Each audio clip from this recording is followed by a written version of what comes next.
Amém. Muitos devem estar achando que hoje é vertical, mas é domingo mesmo. Quando o pastor, antes de viajar, ele falou comigo que ele pediu para que eu trouxesse a palavra no domingo.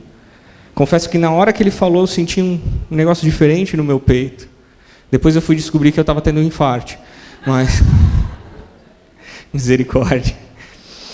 Abram suas Bíblias em Isaías, capítulo 60. Obrigado.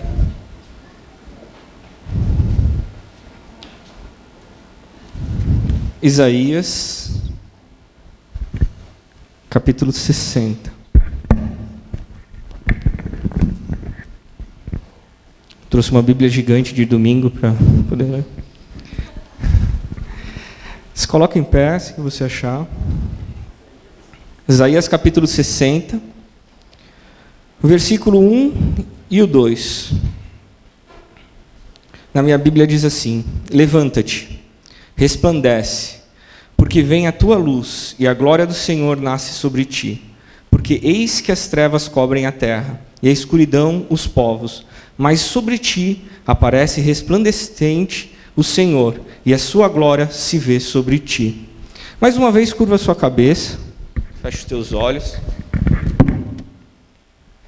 coloca a mão no teu peito, ora assim comigo: Senhor, aqui está o meu coração, que possa ser terra fértil para receber a tua palavra.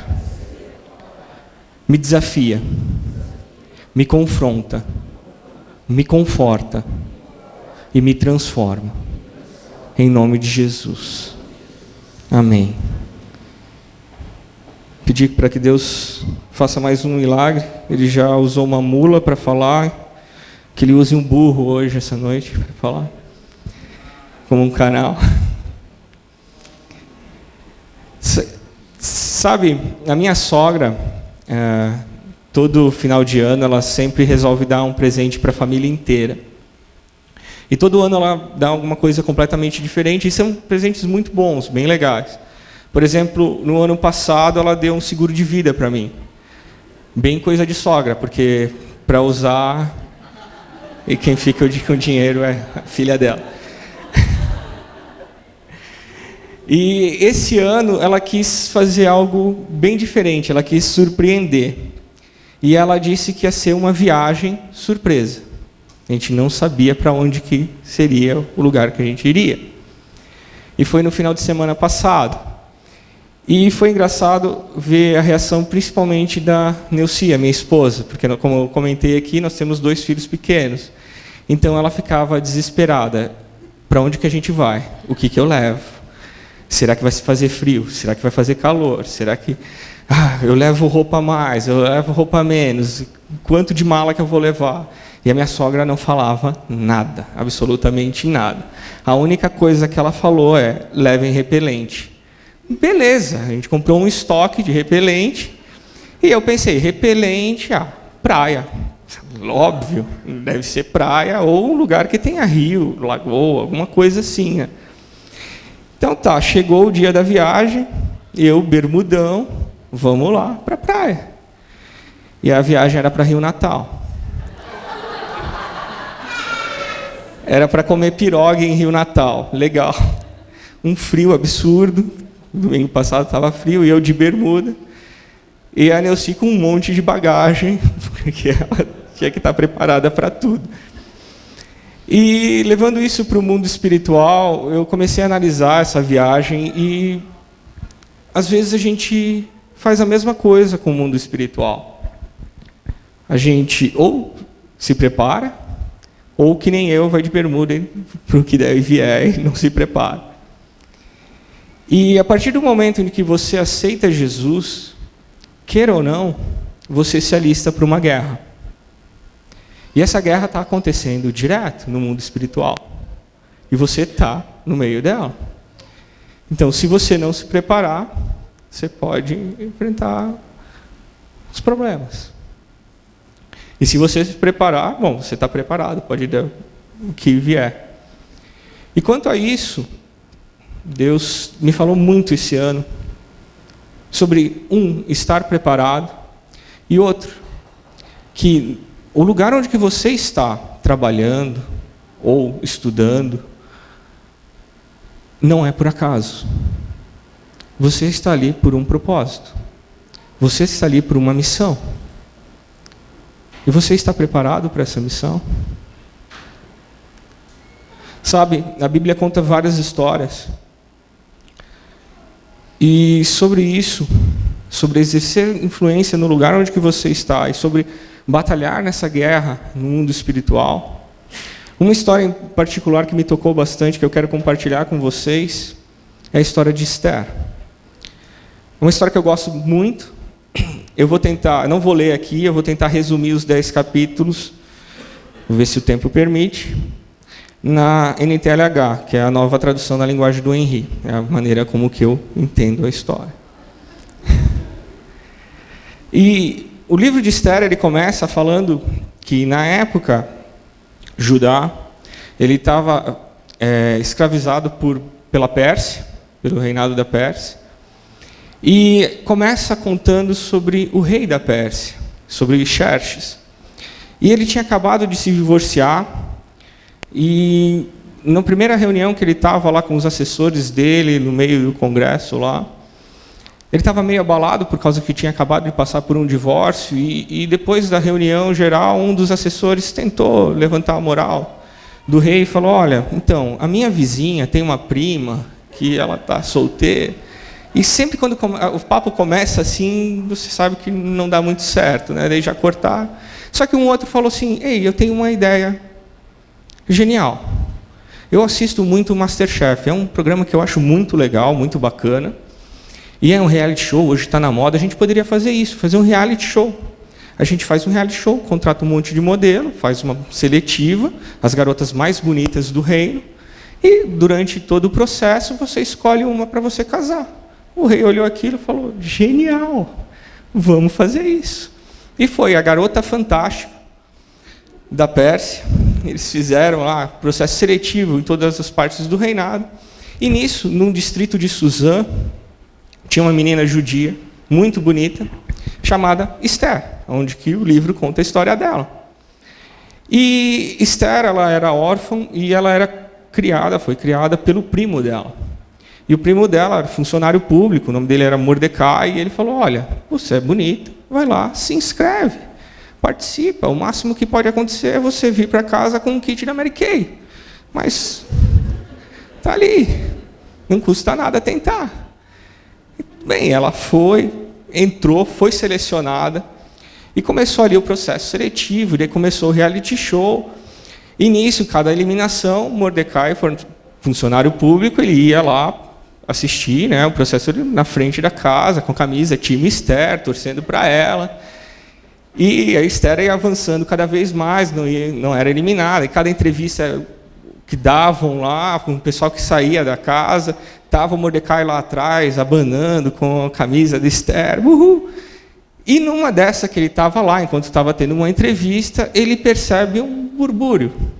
Aí ele vai ver, está uma discussão, uma célula terrorista estavam armando um atentado contra o rei. Ele pegou, na hora, disse que denunciou, pegaram lá, acabaram com a célula terrorista, apareceu no G1, R7 e tudo mais. A notícia lá que foi desarmada a célula terrorista, que foi. E continuou. Esther chegou na final, foi escolhida pelo rei, ela virou rainha. Mordecai super feliz, poxa, que legal. E nisso, Mordecai estava no trabalho dele, teve depois desse processo todo do reality show, da Garota Fantástica, teve eleições para o novo primeiro-ministro. E nisso, Amã foi eleito. E Amã era da esquerda, sabe, aquele padrãozinho, camisa do Che Guevara, botam com a estrelinha, enfim. Bem radical da esquerda, ele estava trabalhando, e Mordecai trabalhava junto com ele.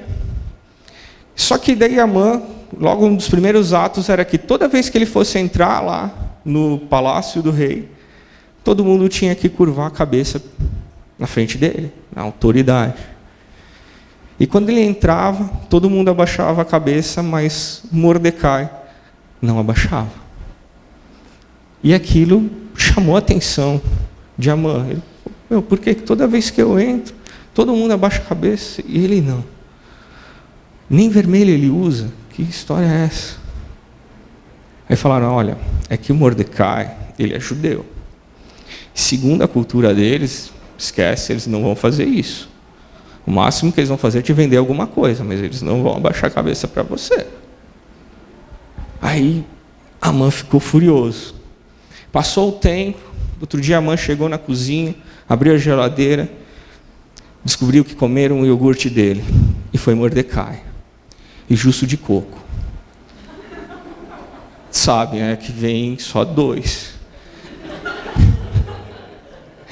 Complicado. Foi o que faltava para Amã ficar revoltado com Mordecai. Falou, não, chega, tem que dar um fim nesse cara. Só que eu não vou dar um fim só nele. Eu vou dar um fim em toda a raça dele. Em todos os judeus.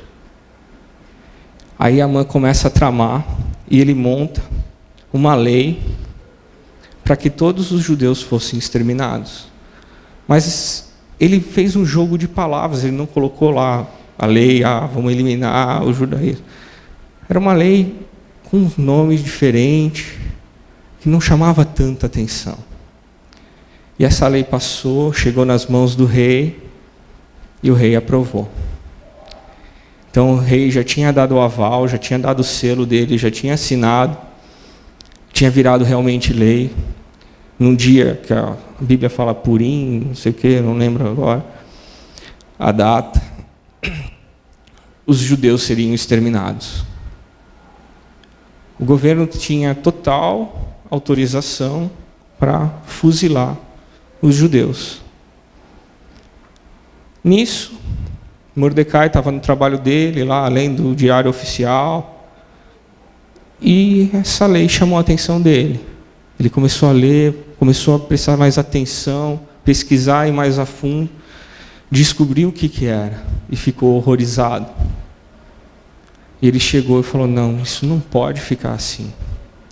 Foi procurar Esther, entrou em contato com ela, mandou um zap para ela encontrar ele. Aí ele falou, olha, vai acontecer isso, vão exterminar daqui a tanto tempo todos os judeus. E olha, você tem que fazer alguma coisa. Ah, mas eu não aprovo lei, eu sou só a rainha, eu fui eleita só por ser bonita, nem nada, não foi nem vestibular que eu tive que fazer. Não importa. No capítulo 4 de Esther, ele fala algo que é chave. Ele fala, olha, talvez foi para isso que Deus te colocou aí. Você pode não fazer nada, e Deus vai dar um jeito, vai salvar o povo dele. Mas talvez foi justamente por isso que Deus te colocou aí. E Esther, depois que foi tocada pelo que Mordecai falou para ela, ela resolveu tomar uma atitude. Ela voltou e falou, vou fazer um jejum. Só que eu sou modelo, um dia de jejum não adianta nada, o modelo está acostumado a passar fome. Vou fazer 3 dias de jejum. E ela fez 3 dias de jejum ali, em consagração, orou, terminou os 3 dias, colocou Mary Kay na cara, foi encontrar com o rei. O rei olhou assim, achou algo diferente, chamou a atenção. O que está acontecendo? Você não está bem. Ah, não, tudo bem. Não, aconteceu alguma coisa, pode me dizer. Eu te dou metade do meu reino, se você quiser. De tão apaixonado que ele estava. Não precisava nem do divórcio, ele já ia dar metade do reino dele. E ela falou, não, não precisa disso. Eu só quero uma coisa, um jantar. Ah, beleza, tudo bem. Mas não é qualquer jantar. O mestre Jacã tem que fazer ali o jantar. Não, tudo bem. E eu quero que você convide o primeiro-ministro. Tá. Tranquilo. pensava que fosse pior, ia pedir metade do reino, ia ser mais caro. O jantar a gente consegue. Então, o rei foi, mandou lá um e-mail oficial para a Amã, quando olhou, fui convidado para um jantar com a rainha e o rei, que massa, que legal. Ficou super empolgado. Nisso ele está entrando no trabalho dele, olha lá Mordecai, aquela alegria dele fica, esse cara está aqui ainda. Vou fazer o seguinte, chamou os assessores e falou, falta 30 dias só para ele ser exterminado, só que eu quero um prazer especial. Atrás da minha casa, constrói uma forca, 20 metros de altura, para a gente ter certeza que ele não vai ter como escapar. Constrói uma forca lá que eu quero assistir de camarote, e todo dia quando eu for tomar café de manhã, eu quero ver o corpo dele estendido, coisa básica só. Fizeram a forca para ele. Bem, chegou a véspera do jantar, o rei não consegue dormir. O rei começa a ficar ansioso, ficar preocupado, ele perde o sono. E ele começa a ficar muito incomodado, e ele começa, não faz tanto tempo tentaram fazer um atentado contra mim. Ainda bem que conseguiram achar a célula terrorista, mas o que fizeram para quem conseguiu denunciar? O que fizeram com ele? Entrou no G1, fez a pesquisa lá da notícia, viu, Mordecai. Então tá, eu quero premiar ele, quero dizer para ele que eu sou grato pela denúncia que ele fez. E no outro dia de manhã, no dia do jantar, o rei chega para o primeiro-ministro dele logo cedo de manhã e fala, o que você faria para homenagear alguém que fez algo importante para você? E a Amã, na hora, não deu outra. Ele pensou, está falando de mim? Eu vou ter um jantar com ele daqui a pouco, vou ter um jantar com a rainha daqui a pouco. Eu fiz algo importante, ele está gostando do que eu estou fazendo. Ele falou, olha, faz um desfile, coloca carro de bombeiro, tocha olímpica, essas coisas, faz aquele auê mesmo para homenagear, porque, afinal de contas, o cara é importante. E o rei falou, excelente, gostei da ideia, faz isso com Mordecai. Tocou na ferida de Amã. Amã teve que ir lá desfilar com a tocha olímpica junto com Mordecai, louco para que apagassem aquela tocha. Mas ele ficou, não, falta pouco. Falta pouco.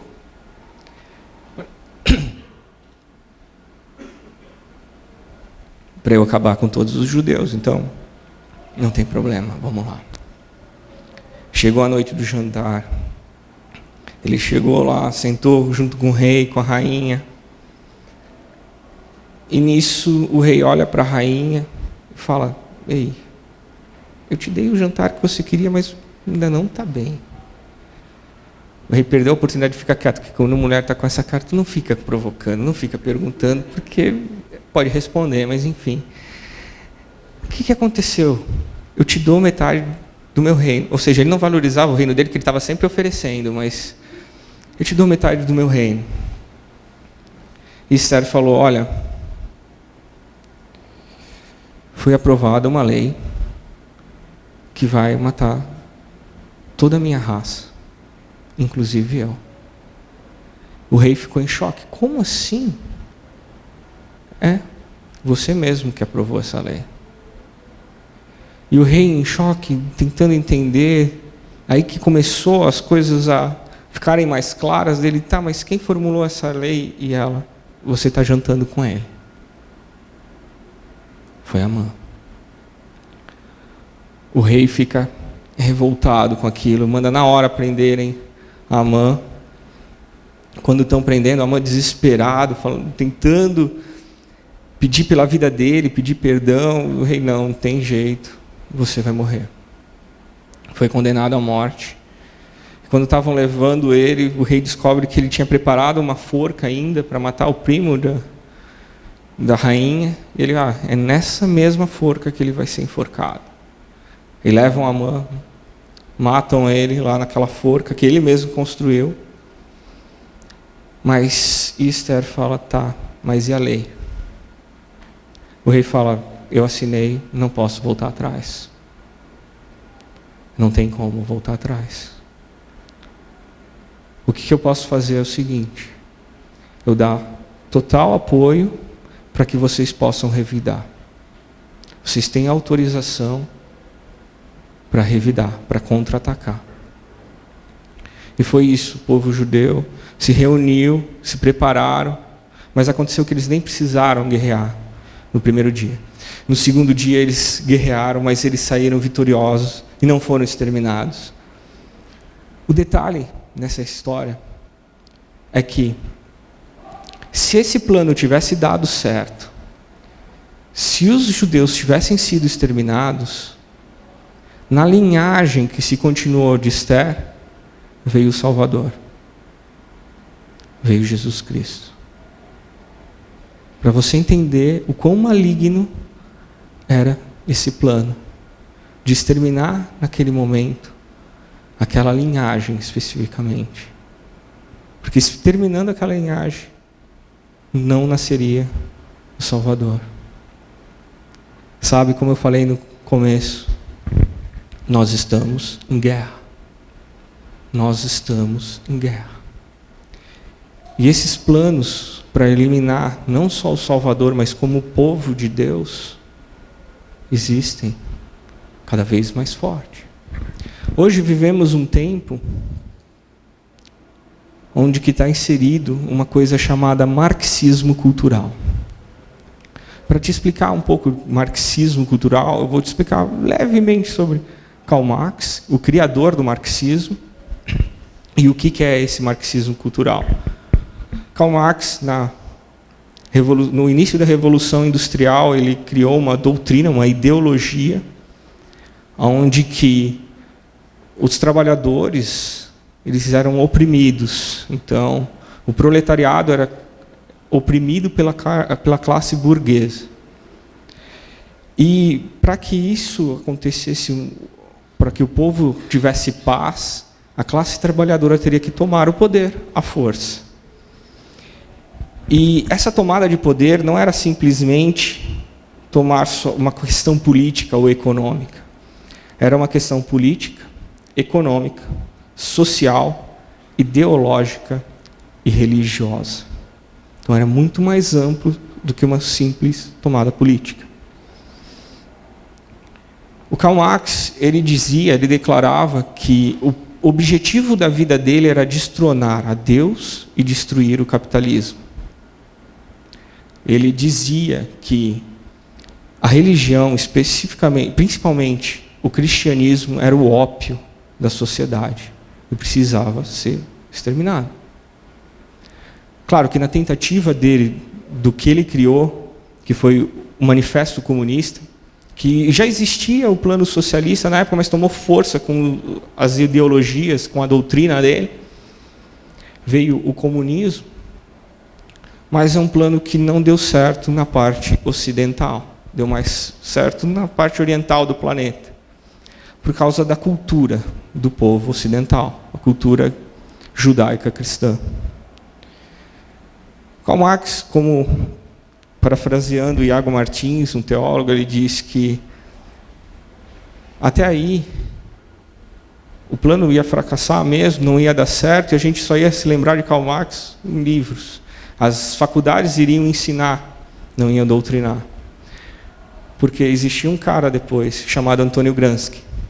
E na década de 30, ele pegou os estudos de Marx, ele era muito fã de Karl Marx, e ele, durante 20 anos que ele foi preso pelo fascismo, eu sei que a questão de história agora está meio complicada, mas eu preciso que você entenda isso. Durante 20 anos, ele na prisão, ele escreveu 31 livros chamados Os Cadernos do Cárcere, onde que ele dizia que, segundo Marx, não deu certo porque Marx pensava que a vida afetava o pensamento. E ele dizia que o pensamento afetava a vida. Então ele estipulou essa revolução cultural, que inserindo os pensamentos e a filosofia de Karl Marx no meio da nossa cultura, as pessoas sendo doutrinadas, sendo ensinadas, alimentadas por toda essa ideologia, quando chegassem em uma fase adulta, elas se tornariam marxistas sem saber.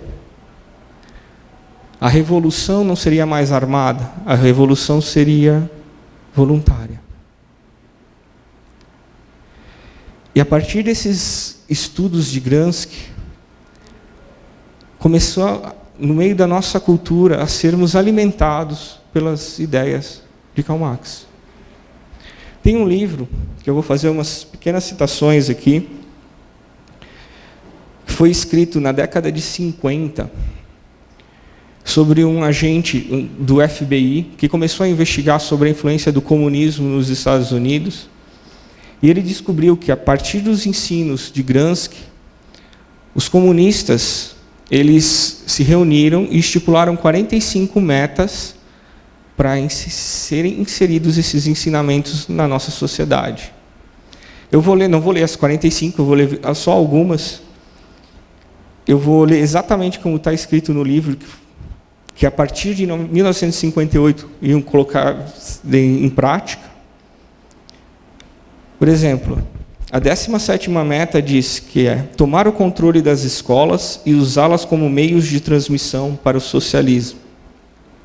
A 21ª meta é infiltrar na imprensa, e tomar o controle do rádio, da TV e do cinema.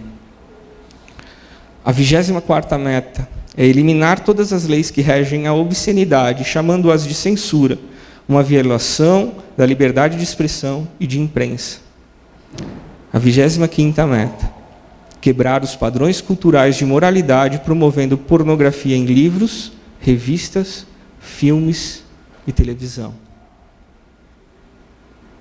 A 26ª, apresentar a degeneração e a promiscuidade homossexual como normal, natural e saudável. A 27ª, infiltrar na igreja e substituir a religião revelada pela religião social e desacreditar a Bíblia. 28ª, eliminar a oração nas escolas, alegando que viola o princípio da separação de igreja e Estado. E a 40ª meta, desacreditar a família como instituição e encorajar a promiscuidade e o divórcio. Dá para reconhecer que eles foram muito bem-sucedidos em muitas coisas. Em muitas coisas. Marx, no final da vida dele, ele escreveu um livro que foi inacabado, foi continuado por Engels, que o título é A Origem da Família, onde que ele diz que a família teria que ser destruída. Porque enquanto não houver uma revolução que acabe com a família, a revolução está em perigo. Então, o objetivo deles era pegar justamente os pilares da sociedade e destruir. Enaltecer o que é degenerado, para causar um pânico total na situação, na sociedade, para uma tomada de um poder tirano. É por isso que hoje em dia escutamos muito falar sobre ideologia de gênero, sobre que a família não deve ser a família como nós conhecemos até então, existe um outro modelo de família. É por isso que nós vemos tantos discursos enlatados falando que não, quem acredita na Bíblia é ignorante, você tem que estudar. Você precisa se formar, conhecer mais, ler, estudar. Nas faculdades hoje, sempre tem uma matéria que estuda marxismo. E cada vez mais formando mais militantes. E o que fazer no meio de tudo isso? Como nós lemos no começo, em Isaías 60, diz que as trevas cobrem a terra. Mas chegou o momento de resplandecer a luz de Deus. chegou o momento de a gente resplandecer a luz de Deus. Não vai ser fácil, não é fácil. Porque Cristo mesmo disse que no mundo teremos aflição. E você pode muito bem parar o versículo por aí. Falar, beleza, tem aflição, vou para a igreja, sento ali, escuto a palavra, volto para casa e minha vida volta ao normal. Ou você pode continuar o versículo, que no mundo tereis aflição, mas tem de bom ânimo, porque eu já venci o mundo. Se ele já venceu, a nossa postura é resplandecer a glória dele. Por mais que o lugar seja completamente escuro, se você entrar num quarto totalmente escuro, num breu total, se você acender uma lanterna, por menor que seja, a escuridão se dissipa. E essa é a nossa função na sociedade. Essa é a nossa função.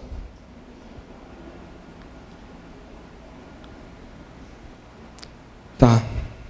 Mas você está dizendo, então, que eu tenho que discriminar os homossexuais? Não. Tá, mas o que você quer dizer, então?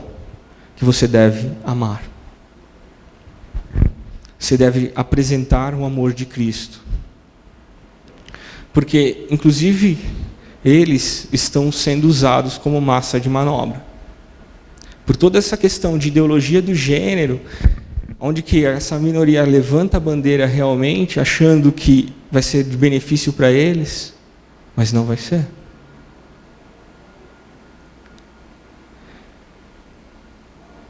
As pessoas não estão acostumadas a receber o amor incondicional. Nós precisamos, em primeiro lugar, demonstrar o amor de Cristo. Porque muitos deles nem sabem o que fazem. E ser luz. E para ser luz, primeira coisa, bem prático, que você deve fazer. Na realidade, eu anotei 4 medidas práticas para você fazer. A primeira é a renovação da sua mente. Para você renovar a sua mente, é só com a palavra de Deus. Em Romanos capítulo 12, versículo 2 diz: busquem a total renovação pela mente do conhecimento do Espírito de Deus, pela palavra de Deus. Então é importante você conhecer a palavra de Deus. Em Efésios diz que a palavra é a espada, é a ferramenta que você vai usar para contra-atacar. Então você precisa conhecer a palavra de Deus. A primeira medida é justamente isso, conhecer a palavra. E para quem tem família, ensinar os filhos a buscarem a verdade pela palavra. Estar presente, educando os filhos pela luz da palavra de Deus. Não deixe as escolas educarem, criarem os seus filhos, na verdade. Porque elas vão criar, sim, segundo o conceito e a mentalidade deles. Então precisamos usar a palavra de Deus, porque conhecereis a verdade, e é só a verdade que vai te libertar. É só a palavra de Deus que vai trazer a libertação. Segunda medida é estar alerta. Em qualquer brecha, o inimigo faz a festa. Então, você precisa estar alerta, porque está acontecendo com os teus filhos. O que estão ensinando para eles na escola? O que tem entrado na tua casa? Pela internet, pela TV? Nós passamos por várias séries nesse ano, falando especificamente sobre isso. O cuidado com a família. E o estar alerta também diz que você precisa buscar cura espiritual. Outra coisa extremamente importante, você ser discipulado por alguém. Em Tiago, capítulo 5, diz que quando você pede perdão por um pecado, você é perdoado automaticamente por Deus, mas você só é curado quando você confessa isso para alguém. Claro que você não vai sair divulgando isso no Facebook. Então, é ideal um discipulador, alguém que está ali te acompanhando, que você se sinta confiança nele, para você poder falar com ele. para Ele poder te orientar da maneira correta.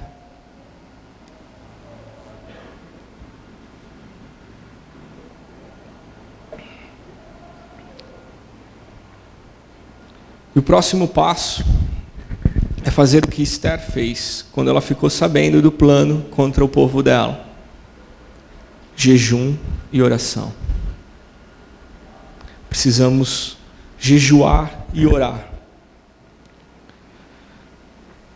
Esteja sempre em oração. Isso é uma coisa que eu faço constantemente. É demarcar território espiritual. Então você chega no seu trabalho, você demarca aquele local. Tempo atrás eu tinha a chave da empresa, eu chegava cedo, antes, e começava a orar sozinho, para, claro, não causar escândalo. E eu sou meio maluco. Eu chegava, ficava orando, ungindo umbrais das portas e demarcando espiritualmente, para que nenhuma força maligna fosse entrar naquele lugar, nenhuma seta maligna, para que Deus preparasse aquele território para que eu pudesse resplandecer a luz dele. Isso é uma coisa que até hoje eu faço isso. Eu não tenho mais a chave da empresa, na empresa que eu trabalho atualmente, mas eu vou chegar para trabalhar, eu já começo a orar, começo a determinar, para quando eu pisar a minha planta do meu pé tocar naquele lugar, para que resplandeça a glória de Cristo e tudo quanto é potestade maligna corra de mim. Porque a única coisa que pode atrapalhar o Espírito agir para que as pessoas conheçam a Deus são as forças malignas, espírito de distração, espírito de incredulidade. E a partir do momento que você entra no mundo espiritual demarcando o território, é mais fácil. Sabe, hoje eu dou glória a Deus por uma coisa que está acontecendo, eu nem sei, na verdade eu parei de acompanhar já faz algumas semanas, sobre a Operação Lava Jato, onde está fazendo uma revolução na nossa política. E o quanto estão tentando lutar contra essa operação. Eu não sei se o Sérgio Moro, o juiz que está à frente disso, se ele é cristão ou não, mas o que eu sei é que hoje a população evangélica no nosso país representa 23%. E com certeza esses 23% tem gente orando pelo nosso governo. E nós devemos fazer isso também. Orar pelo nosso governo.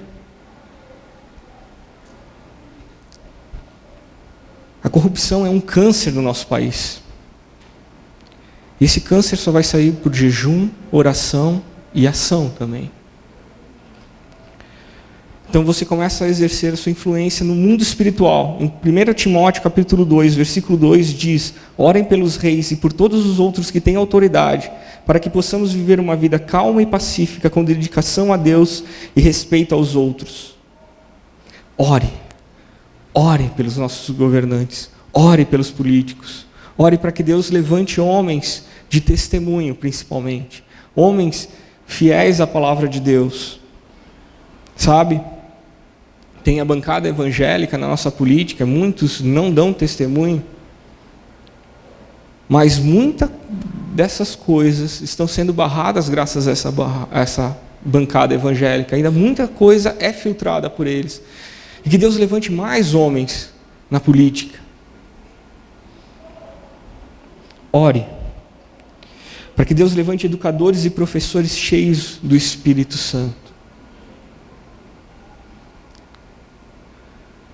Para que as nossas crianças não sejam envenenadas. Ore para que Deus levante homens dispostos a resplandecer a luz dele nas escolas. Ore pelas famílias.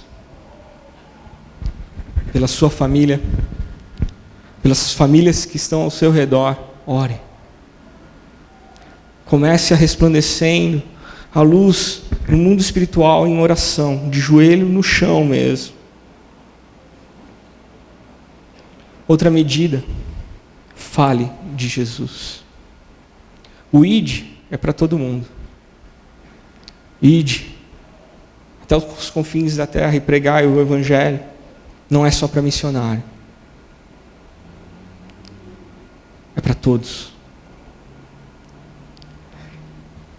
fazer missão não significa você sair e ir para a África, também é isso. Mas significa você ir no teu trabalho e falar de Jesus. Significa você ir para a tua escola e falar de Jesus. Aí você fala, beleza, só que eu não posso fazer isso onde que eu trabalho. Ok? Eu trabalhei num lugar onde que também isso era proibido. E como que eu faço? Simples. Seja gente boa. Primeira coisa. Não seja uma pessoa chata, seja gente boa, seja uma pessoa legal. E convide as pessoas para ir para a sua casa. Na tua casa não vai ter barreira para você falar de Jesus. Muito tempo convidei gente para ir para minha casa para comer pizza e para, fazer uma sessão de jogo. Entrou ali, mano, é terreno meu. É a oportunidade que eu tenho para falar de Jesus. E você dando testemunho de vida, você sendo gente boa, é mais fácil das pessoas aceitarem um convite de irem para a tua casa. Porque você dá um testemunho.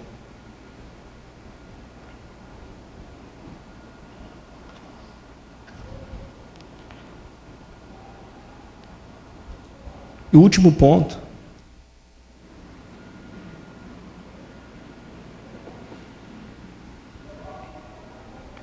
Perseverar. Nós cantamos agora há pouco. Quando o mundo cai ao teu redor. Sabe? É uma guerra. Nem sempre é fácil. Muitas vezes essa guerra está aqui dentro, na tua carne.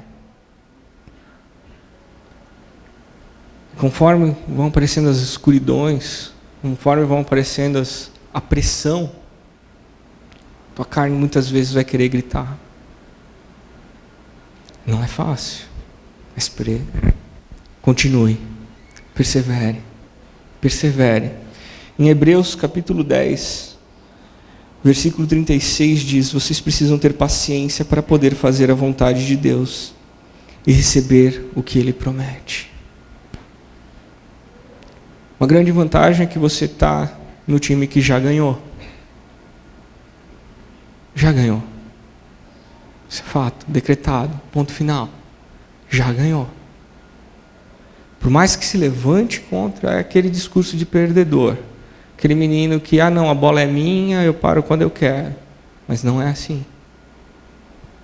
Continue, persevere, não desanime.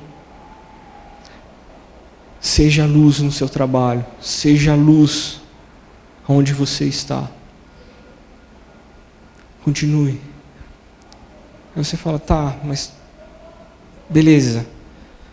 Mas você não sabe o que eu estou passando. Você não sabe como está difícil para mim.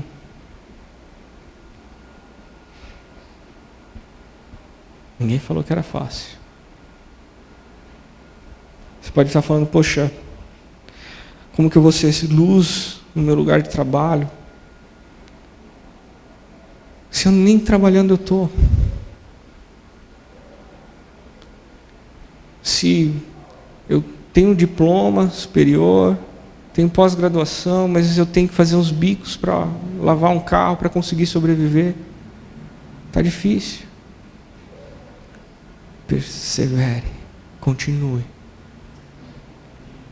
Nem sempre a gente está no topo. Muitas vezes a gente passa por desertos, por situações que nos deixam mal. Não foi fácil para Mordecai trabalhar com um cara que queria acabar com a vida dele. Mas eu lembro de uma outra história. Em Atos capítulo 27, que Paulo, que até então perseguia o povo de Deus, executava, teve um encontro real com Cristo, foi transformado, começou a ser perseguido. Em Atos 27, ele é preso. Aí eles prendem ele e vão ter que transferir para um outro lugar. Ele tem que fazer uma viagem de navio. Ele está chegando perto daquele navio onde que vão transportar ele. Ele olha, o nome daquele navio é Titanic. Ele já fala que vai dar ruim. Ele começa a avisar todo mundo, olha, não vai dar certo. Mas o cara estava algemado. Quem vai dar ouvidos para o cara que está algemado? Todo mundo fala que é inocente, todo mundo inventa uma historinha. Colocam ele naquele navio, não deu outra. O navio afunda, ele afunda junto com todo mundo. Tentam matar os caras que estavam presos junto com ele, ele não deixa. Eles vão parar numa ilha. Quando eles chegam naquela ilha, a primeira coisa que acontece quando ele vai fazer uma fogueira é ele ser picado por uma cobra venenosa. Ou seja, tudo deu errado. Mas ele perseverou. Sabe o que acontece? Depois disso, Deus deu uma ilha inteira para ele. Você hoje pode estar passando por um momento de dificuldade, pode estar difícil. Persevere. Continue sendo luz. Que Deus vai te dar uma ilha inteira. Deus vai te dar uma cidade inteira. Deus vai te dar um país inteiro. Persevere, persevere. Seja luz. Seja luz. Na verdade, eu tinha falado que era o último ponto, mas eu esqueci de mais um ponto.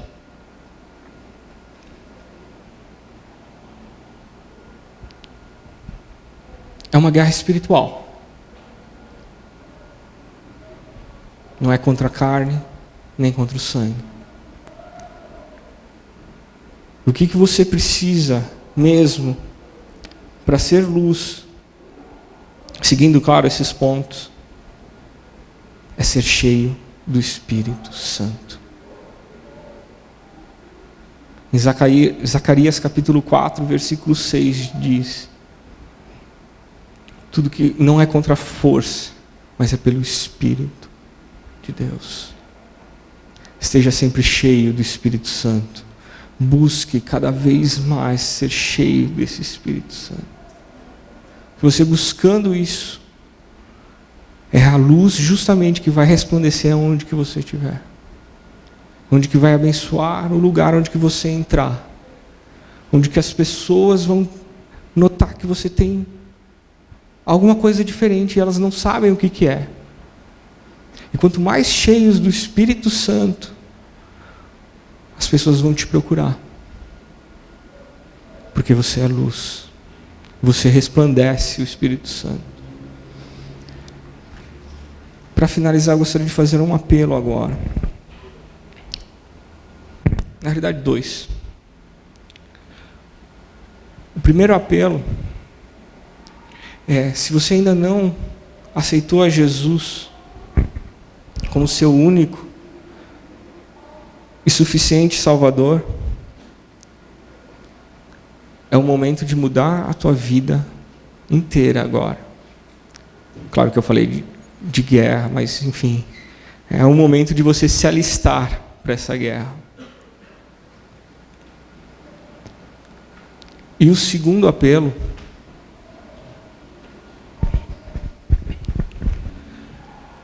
que eu vou pedir para os líderes ficarem de prontidão para virem orar, é para quem quer receber essa parcela do Espírito Santo, quem quer recarregar as baterias, para a partir de quando você sair daqui, você já começar a resplandecer cada vez mais a glória de Deus. Se você sentir, você quer essa oração, tome um passo de fé, vem aqui na frente.